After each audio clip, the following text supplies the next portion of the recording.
Okay, everybody, welcome to the second post-match press conference with the Welsh team, Coach Warren Gatland and Captain Dewey Lake. Let's get straight into questions, please. First question. Over here, please.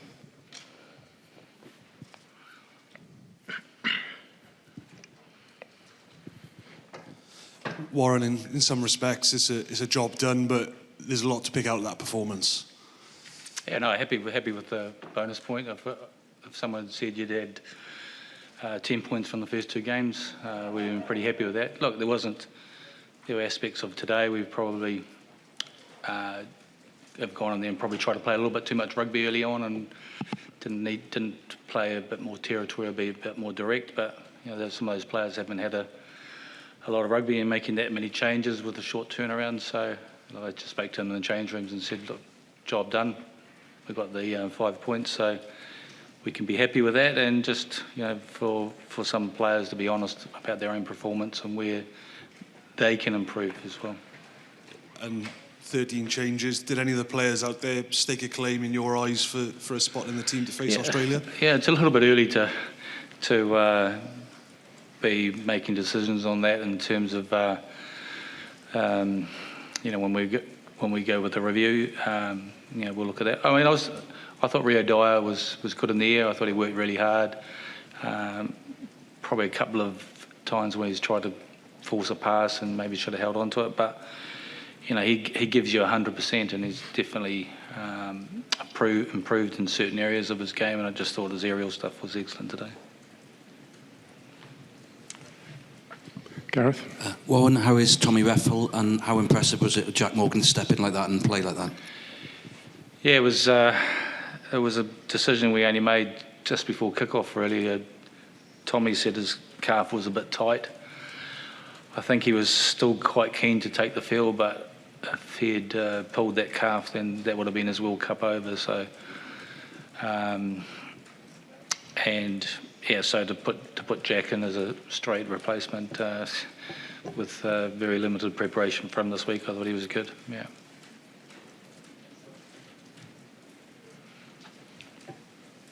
Over here.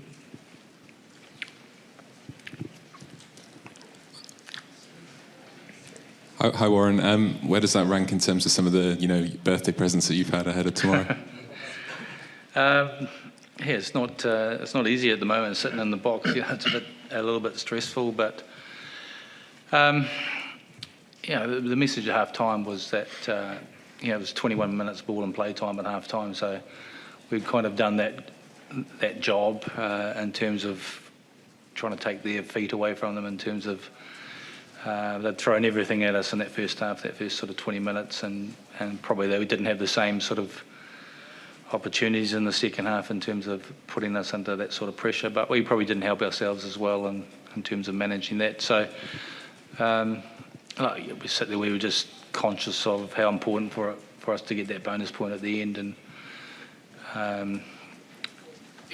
the one that was ruled as a non-try with Tom Francis, I'm looking at that and going, he just stopped and stood still, so I don't know where he's supposed to go in that situation when he's actually in front of the ball. So that was a little bit frustrating, but we've regrouped, and when we've run hard and won those collisions, that's when we looked dangerous, and then probably at times we're a little bit lateral. But I said it's good that we've given everyone in the squad an opportunity and some rugby, and so we got a little bit more time in terms of preparation before Australia, and then we can start sort of focusing and looking forward to that.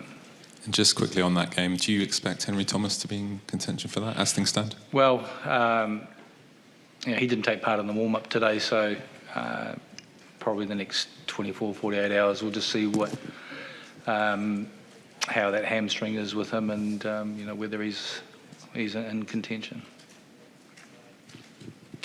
Dewey, there was quite a bit of talk about how many sevens players that Portugal had and how they like to move the ball wide at every opportunity. Were you surprised at how physical they were and how many mistakes they forced as well? No, I don't think we were very surprised, because we've done our homework on the team that we're facing. We understood what they were going to bring to the table from a from a physicality standpoint, and in terms of, I think Gat spoke in the week about them being a mini Fiji in terms of offload game, and they've got players who want to snipe, who want to run. Their scrum half and 15 are dangerous in open play. So I think we understood the task that was ahead of us and what Portugal would bring.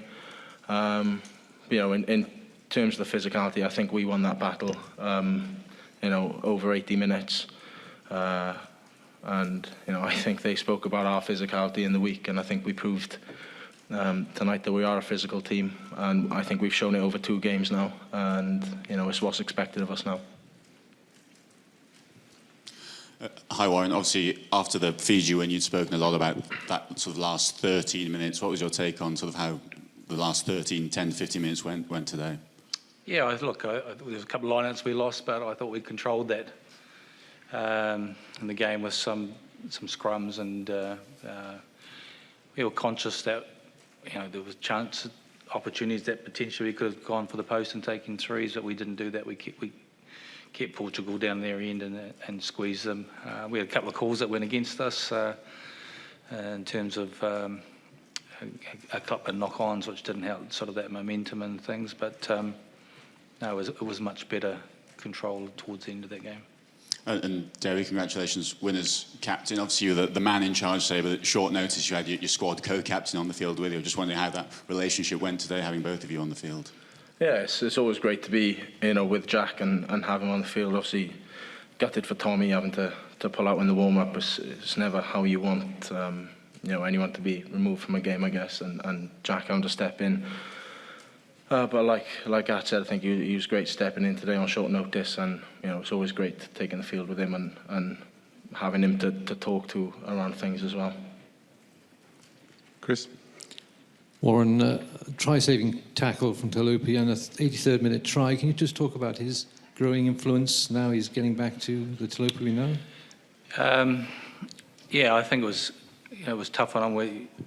We know that he's not a player that, say, probably the best example is someone like a Richie McCall could be out for 6 months and then step straight into the top level international rugby. And with Talupe, the more game time he has and a string of a run of games, he gets better. And that's why after last week, even with the short turnaround, we wanted to give him some more rugby. And I thought, he did some really good things today. And I think he'll continue to get better with more rugby fitness. He's worked hard, but the unfortunate thing was that with that hard work he had done, then he had a calf injury, and that didn't sort of it set him back a little bit. So he made some good decisions in terms of that tackle, and obviously scoring that try at the end of the game, hit and spin, and probably not many people would have been able to score that from that situation.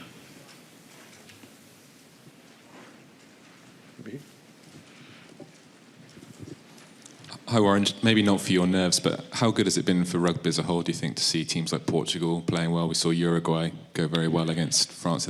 Yeah, I thought Uruguay were outstanding. It was great, and it's brilliant for the game. It's probably, we've seen a couple of blowouts, but, we've seen, I think it's fantastic with Portugal sort of, I thought they played well tonight and showed a lot of enterprise, and then you could argue that Uruguay were pretty unlucky in a few situations as well. So we were aware of that, and maybe I think it's important that we continue from a rugby perspective, continue to help develop these tier 2 nations, and maybe there might be a situation where we're able to increase the number of teams in the World Cup to say 24, and then I think that would continue to help grow the game, and that's an important aspect, because you don't want the top tier nations dominating World Cups. You want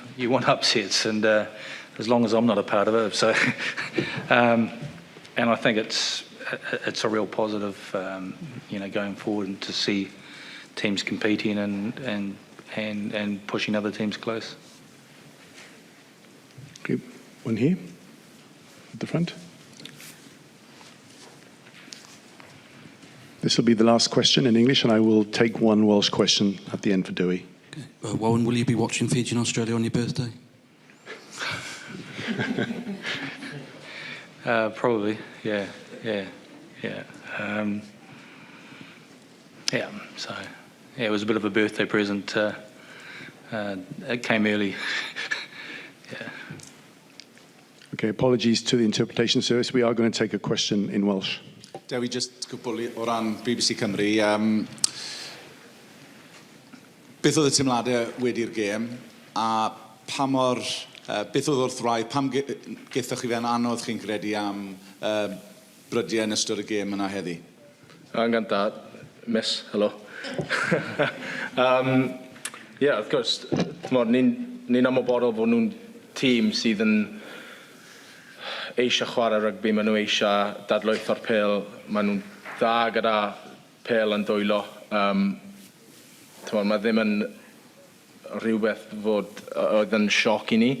Ond credu beth oedd sioc i ni oedd sut gymaint roedd nhw eisiau chwarae gyda'r pêl. Roedd y bôl pêl ddim allan o'r cae. Ball in play time rhyw 21 munud yn y hanner cyntaf. Ond y peth bwysica i ni oedd gael y pwynt bonus a gweld y gêm mas a ni di wneud hynna heno, ond wrth gwrs mae llawer o pethau gweithio arno. Okay, thanks everybody. Thanks for the end of the conference. We've got the mixer opening in about 5 minutes. Down the corridor on your left, I'm sure the volunteers will show you.